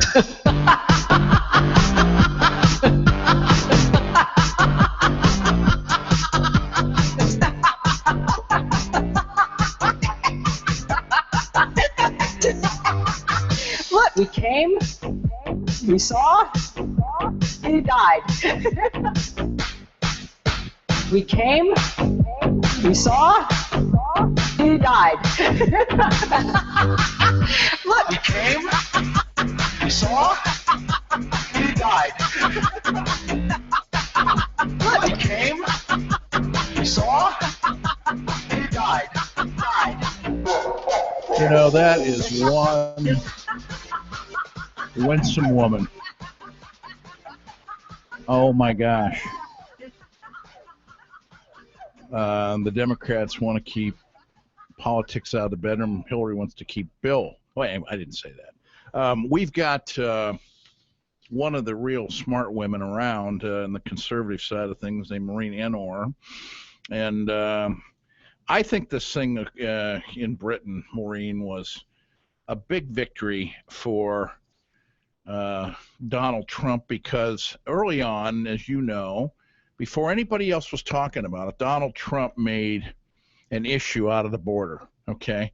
And I think what he ought to do, among other things, is he should start taking RFPs, requests for proposal, from the top 50 construction and contracting companies in the United States. Let's pick 10 of them, and on January 20th at noon, when they hand him the podium, he says the following 10 companies, start your engines. Let's start building that wall from California to Brownsville.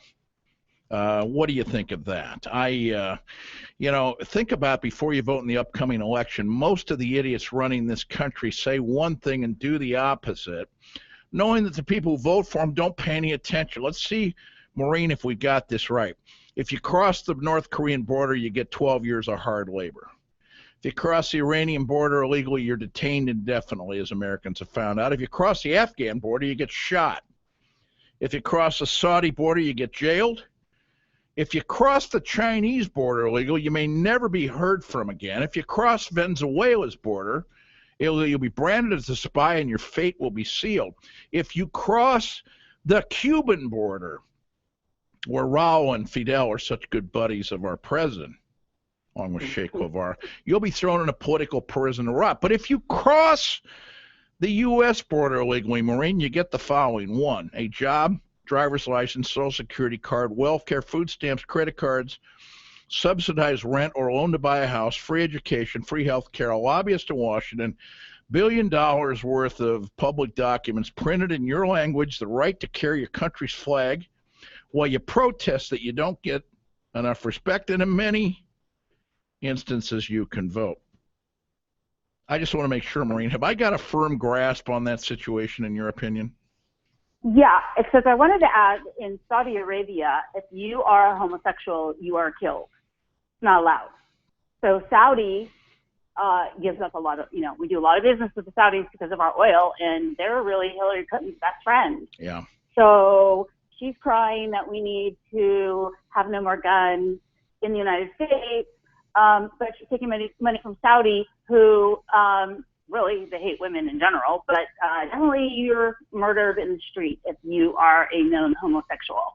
So what is wrong with us? What are we doing? I don't know. I like your theory, and I'm going to top that because I think Trump's going to say, I don't need this party, I don't need this parade, I don't need any of it. I'm busy. We're going to be busy.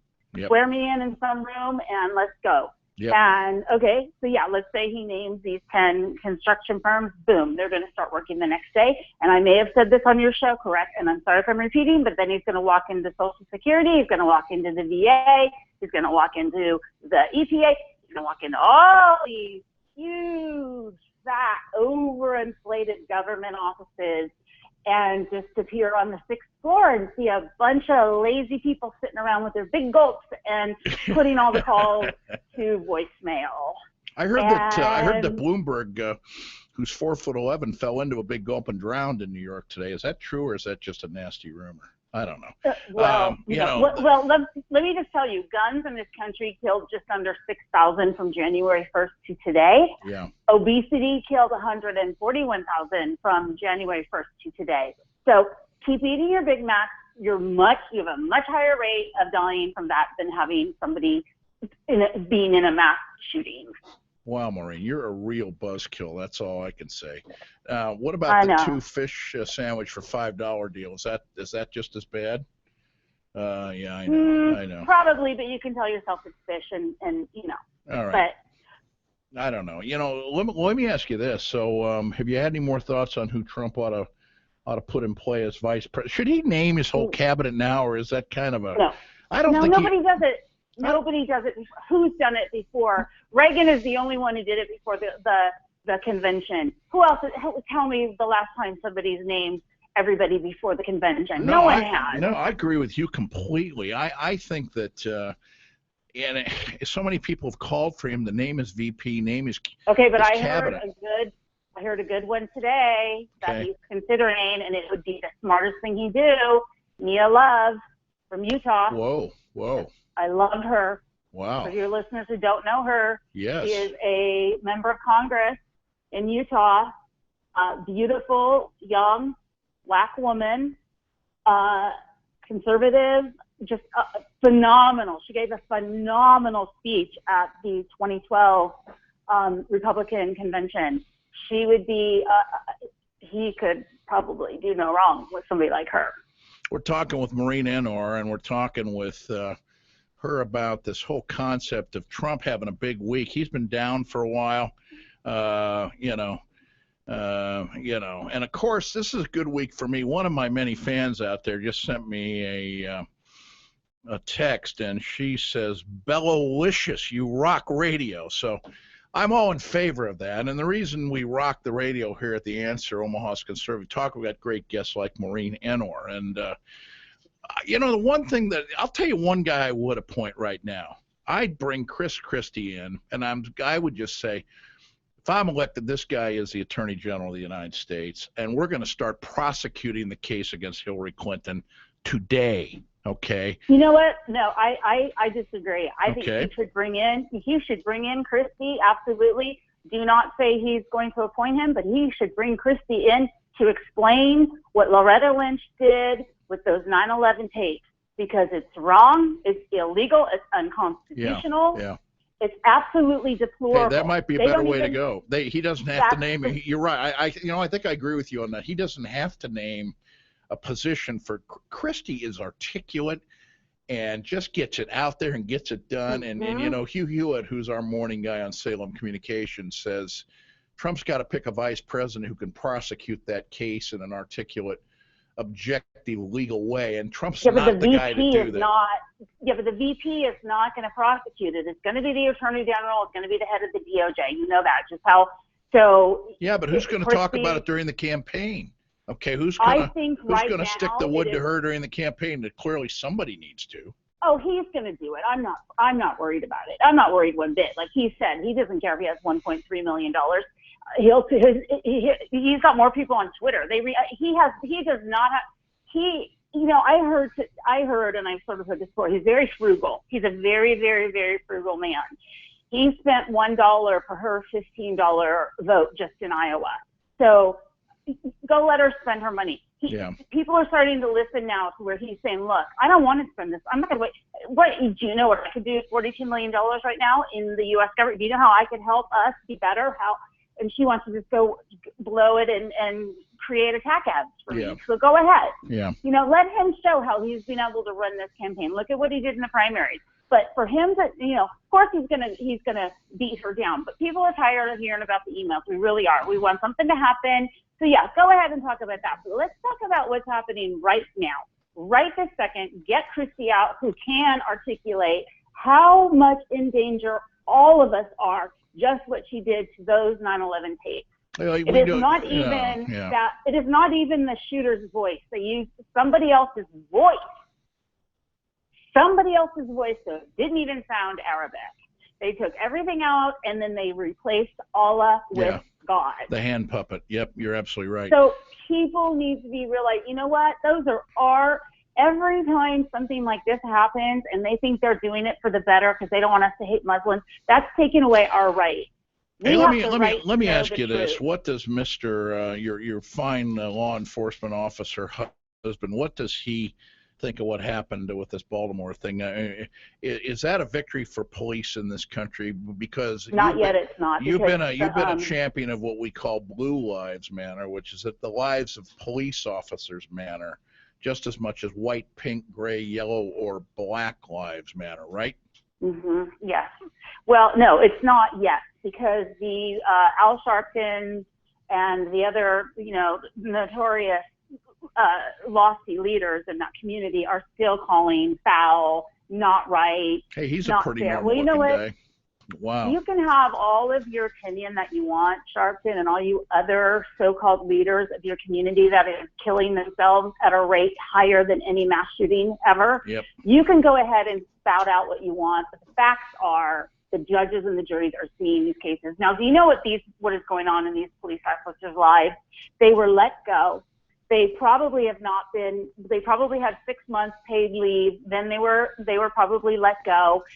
Every police officer that is fired is entitled to an attorney that is the cost of the department, and they are entitled to fight to get their job back. This is a totally different situation because of everything that happened. Do you know what this has done to those police officers, those 6 police officers in their lives? It's ruined them. Who many are probably married, who have children, it's like that who man, are hardworking. Yeah. It's like that gentleman. It's like that officer in Ferguson, Missouri, whose life was ruined. This guy was on top of him, trying to kill him. he managed to get off a shot and take the guy out. Who in the world wouldn't have done that? But, of course, Obama and his thug area, the withholder, who basically threw 2,000 illegal weapons into the Mexican border just to help the drug cartels, they went in and made a federal rights case out of that Ferguson thing, and that's what's been trying to be done. And, of course, you've got as a governor of California that idiot Jerry Brown, who used to be mayor of Oakland. Will you ever get rid of that guy? He's like a bad head cold. He just comes around every few months. You take a few Excedrin and some cough syrup, and you hope they'll survive it, don't you? No. Now we're probably going to have Gavin Newsom be the governor at some point. He's even I guess honestly, Kimberly Guilfoyle, if she'd hung in there with him, she could be the first lady of California. I don't think she would have cared. I don't think she. But honestly, does she wear extensions, by the way? Does she? Oh yeah, she's wearing extensions. Yeah, is that fair? No, I was watching the other day. Elise Wheel. Bill O'Reilly doesn't get to wear extensions. Those girls aren't. Some of those girls aren't looking good. They got to tone it down. I mean, the hair is so bad, and she's a beautiful girl. I've seen her in person. I've been to events where I've seen her and him. She's a very beautiful person. She does. It's Megyn Kelly had the extensions too, and then she went to the short hair. It's just Megyn Kelly's all about Megyn Kelly. I got to tell you, you're a media watcher. You keep telling me you're going to get Stuart Varney on my show, and you and he are my heroes. When am I going to get Stuart Varney on this show? I will make a note. You've been making that note, okay? No, I'm going to do it. I put your picture out on the World Wide Web. You went viral with that little tattoo with the Trump thing, all because of me. I want Stuart Varney, man. I'm in the cloud. Okay. All right? Stuart, that's so funny. Of everyone I know, you want Stuart Varney. He's a lovely. I love Stuart. He's one of the smartest guys in the country. And you know what? Talk about somebody that knows this Brexit thing. I'd love to talk Brexit with you and Stuart Varney next week on the show. What do you think? Okay, I'm going to do what I can. Also, I'll be on you this week. He would be. All right, I gotta go. Brilliant. I love you. Okay. Take care. Have a great weekend, everybody. Thank you. The Clint Bellows Show. God save the Queen. Back Monday, 4 o'clock.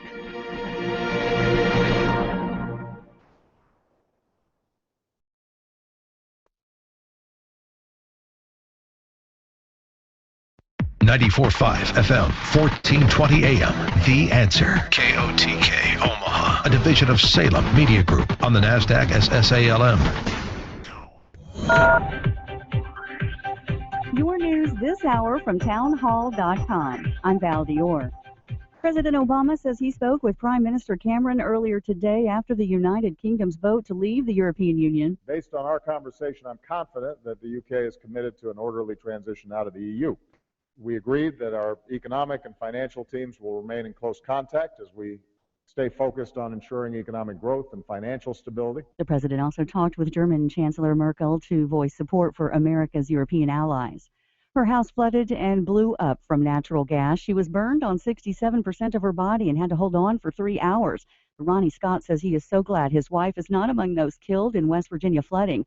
The death toll now stands at 18. About 9 inches of rain turned low-lying areas in the southeast part of the state into muddy, rushing rivers that damaged or destroyed more than 100 homes.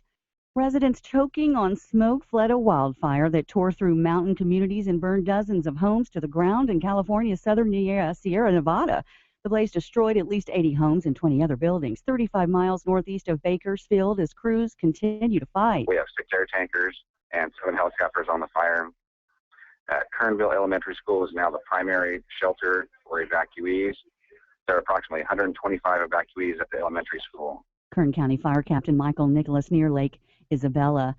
Chinese rescuers searching for survivors of a tornado and hailstorm that killed nearly 100 people near the eastern city of Yangqin yesterday afternoon's storm, one of the most extreme weather events witnessed by China in recent years.